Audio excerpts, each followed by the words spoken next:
Hi guys, it's John from BD. Welcome to the Celica Restoration Series, episode 24. Anyway, today we're going to be fitting a intercooler.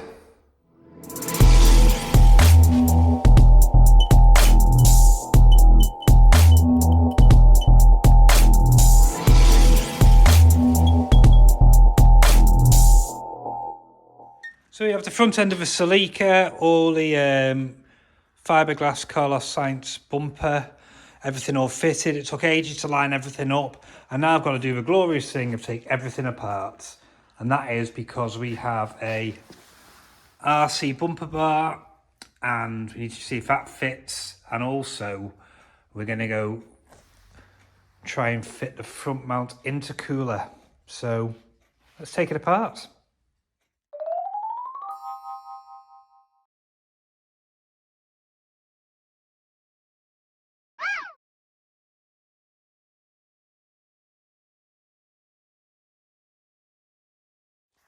So here's the RC/CS/Group A bumper bar.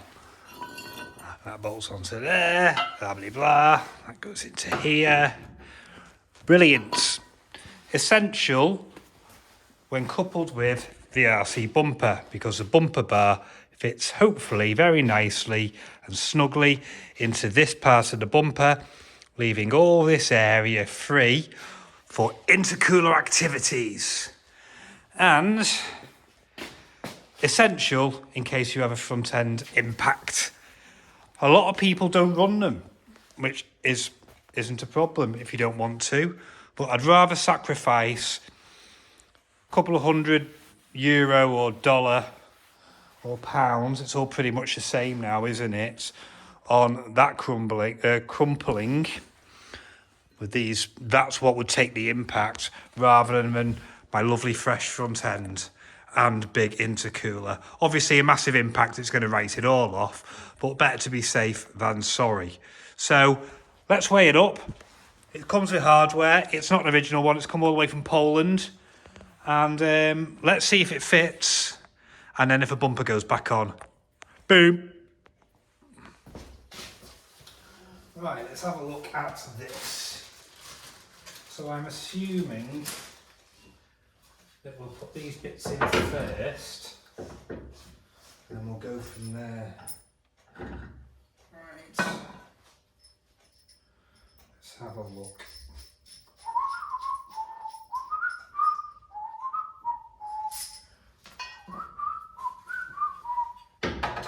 Bollocks. Well, what I'll do is, for the time being, I'll go from underneath, and then we know where we're at. Obviously, I don't want to be taking the headlights out now. It'll give us an idea, yeah? Now, I have got a bit of movement there. I may have to use a couple of washers to keep it centralised. That might work well actually, because it gives me a bit of up and down movement. I haven't done this before, so if you know a better way of doing it, just stick it in the comments, but it's pretty self-explanatory, isn't it? Ah.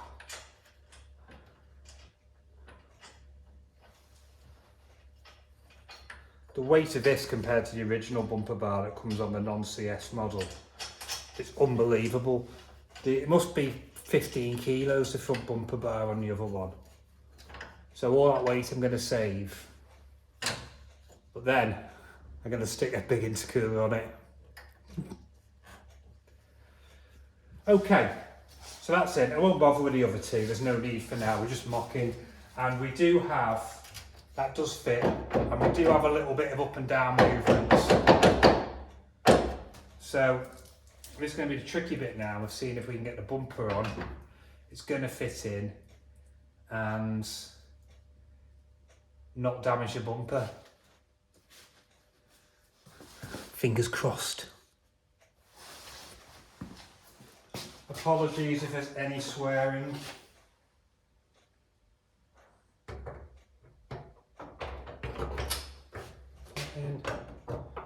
That in. That's it. So it needs to come up a bit. So you can see under there, I've just put a couple of repair washers to move that up. I've massaged the top there to give us a bit more clearance, and a bit at the bottom just to move the whole chassis leg, just the end up a bit.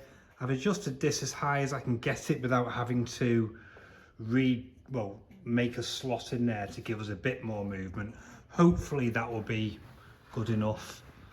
Fingers crossed. Far too old to be lying on the floor, but right, there's the bracket.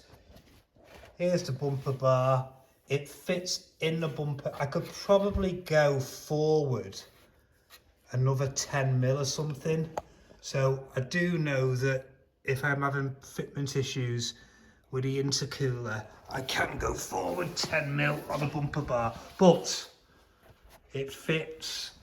Obviously you can see here, there is a little bit, and that's where the intercooler is going to have to fit foot two. But the bumper actually fits better. Should we flip it on here? There you go. The bumper actually fits better with the bumper bar on, because it's that tighter fit around that. It's holding it all down, and it's holding it all in place. I can't remember your name, but you rang me from Ireland and you're saying you're having problems with the bumper sagging a bit in the middle. I don't know if you've got the RC bumper bar, but that's going to make a massive amount of difference. Structure up here and structure here, fitting here. And yeah, we're solid as a rock now. It's only got one bolt holding in it at the top. And you can see how well all this fits now. Yeah, that's just, they're spring loaded. That's clipped into there. That's not even a bolt holding that in. I'm well happy. My only thing is obviously, I prefer, because the intercooler is going to have to sit behind here in this void, I would have preferred the intercooler to be fitting as tight as possible up against here.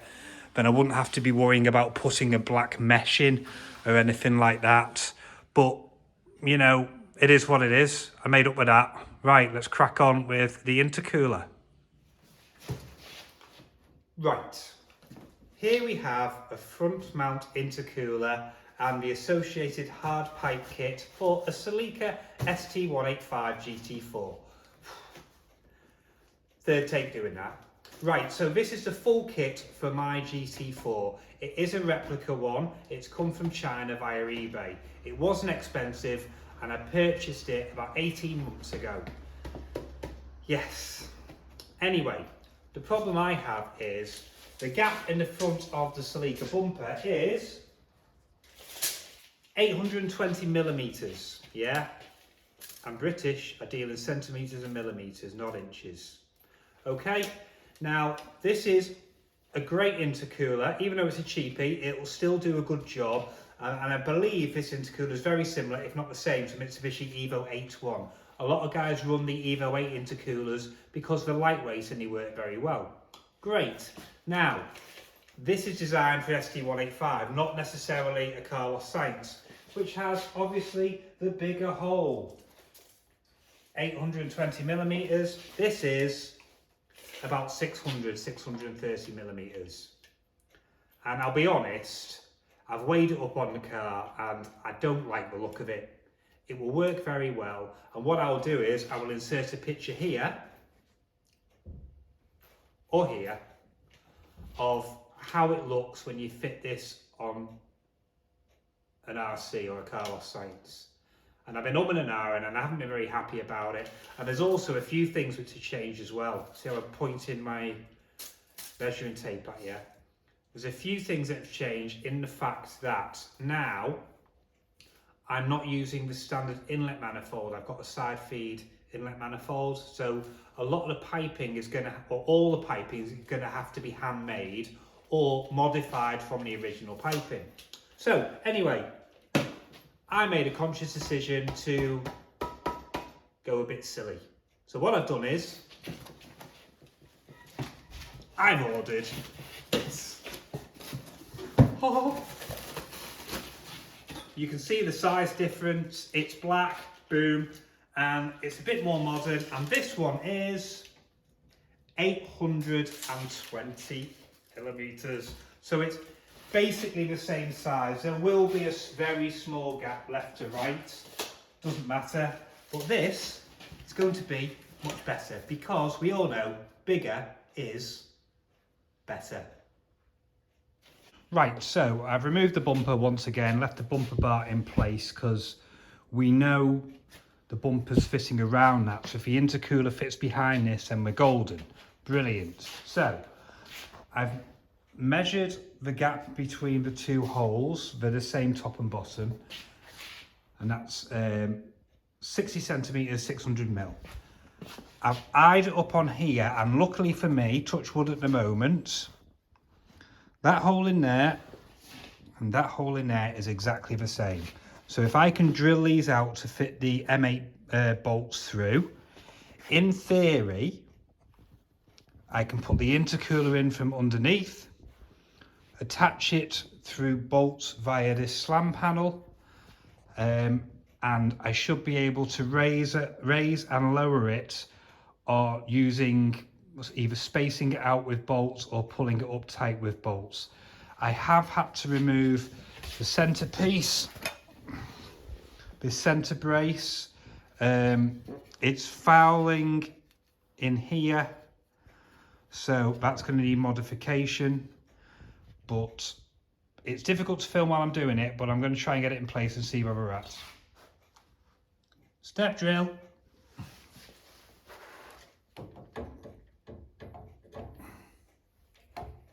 A bit awkward.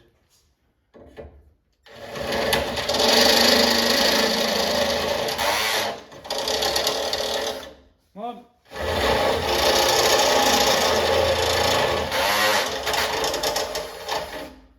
Two. Always keep a clean workstation. Trying to lift up a 10 kilo intercooler without scratching anything. Right. Apologies if this isn't the motorsport way of doing it. Not quite sure how I'm going to do this.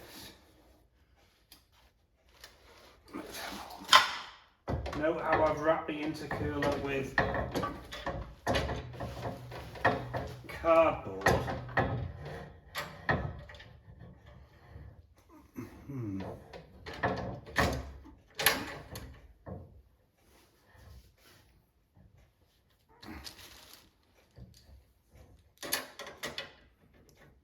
Oh, that ain't going to fit in there, is it? Right, plan B.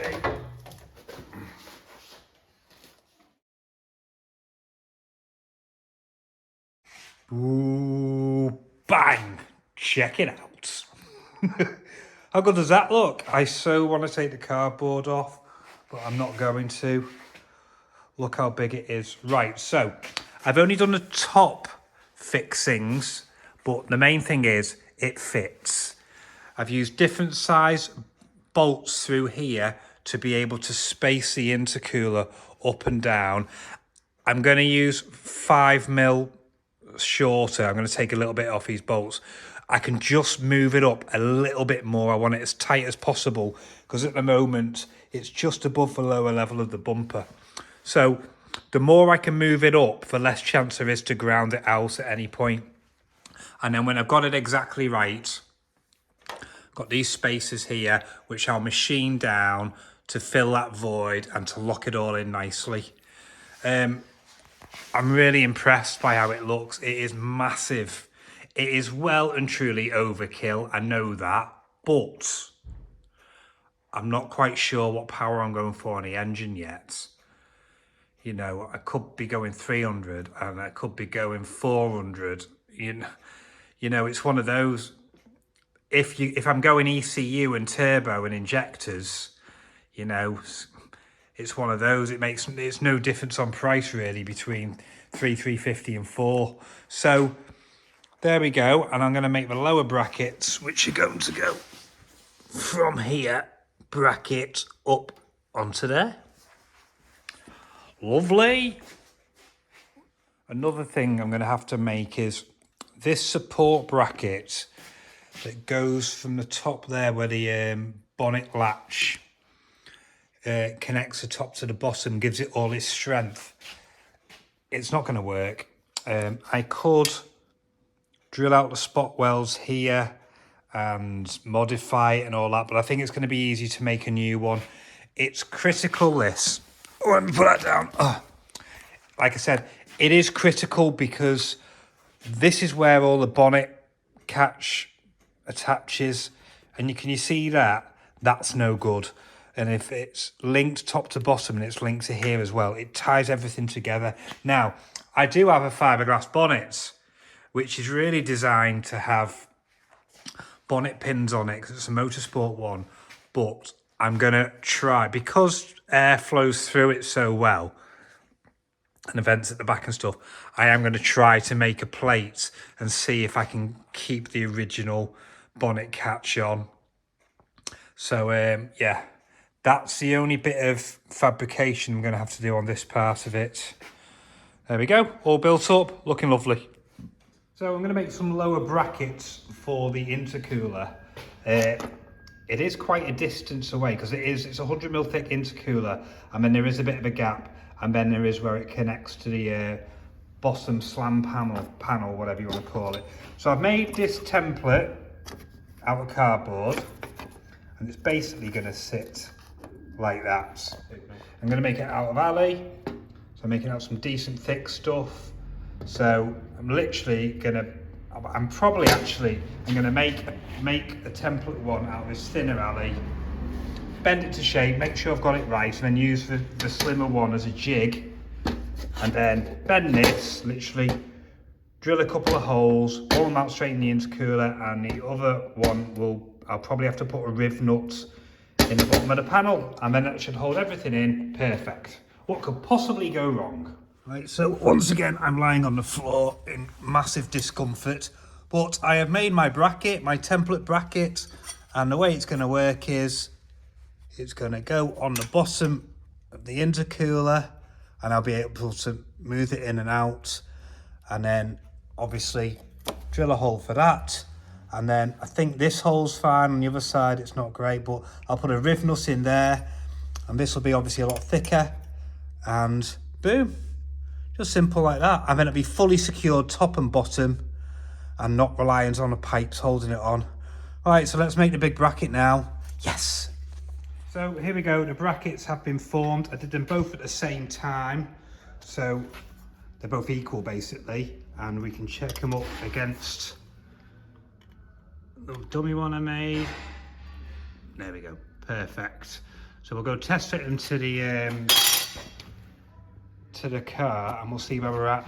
What I did is I put a very slight relief cut on the back there, just about a mil with the angle grinder with a cutting disc, just so we weren't putting a lot of pressure on the aluminium.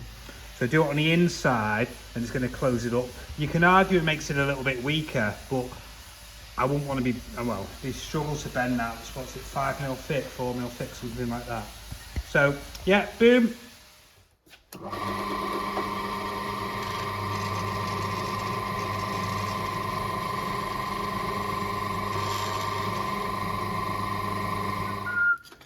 Okay, now it's got an M8 bolt that's going to be going through there. I've obviously done a relief hole first, so we're going to go for the 8mm.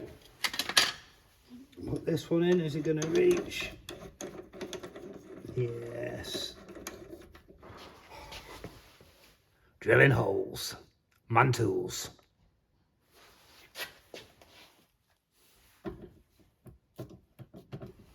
Hopefully this won't grab. Slow and steady wins the race.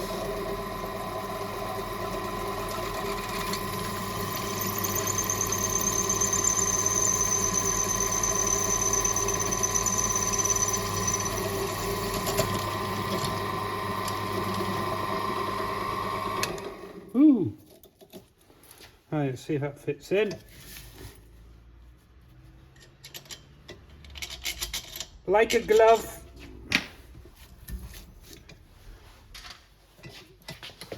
So what I'll do now is I'll offer it up to the car, bolt this on at the bottom of the intercooler, and then I'll mark up for the second holes that are going to go on below the slam panel. Brilliant. And there we go. 2 bespoke intercooler brackets out of aluminium, a bit tidied up. I'm probably going to paint them in a later date, but they fit, and now the intercooler is secure. Boom. There we go. Intercooler lower brackets all done. I will probably trim this down to make it obviously a bit shorter and a bit smoother, and the same at the back there, and then I'll probably paint them if I can be bothered. Just got that one hole to drill there for the captive nut. Boom, shake the room, and my intercooler is fully secure. Right guys, there we go. There's a front mount intercooler fitted, and doesn't it look mint? It's massive, isn't it? I want to take the cardboard off. I'm not going to, but I want to. We can't do any of the hard piping until the engine is in place. And we're still waiting for parts for the engine, and we're still waiting for the block back. I don't know how long it's going to take. So in that case, I don't know what's going to be on my next episode, but I do want to say big shout out to Matty. Thank you for sending me this lovely gift of some shadow indicators. I want to say thanks for the effort to Gary Shields. Gary, unfortunately, I haven't received the bonnet spoiler you've sent from Ireland. I have checked my local post office. They have no record of it. Hopefully it will show up at some point. I want to say hello to some of my subscribers. Craig, Steve, Ashley LaBouche, all those who are always commenting. If you don't subscribe to the channel. If you can share, if you can like, if you can comment, it really helps me grow the channel. I want to get to 1,000 subscribers, guys. I really do. Let's do it. We can do it. Take it easy. I'll see you later. Bye.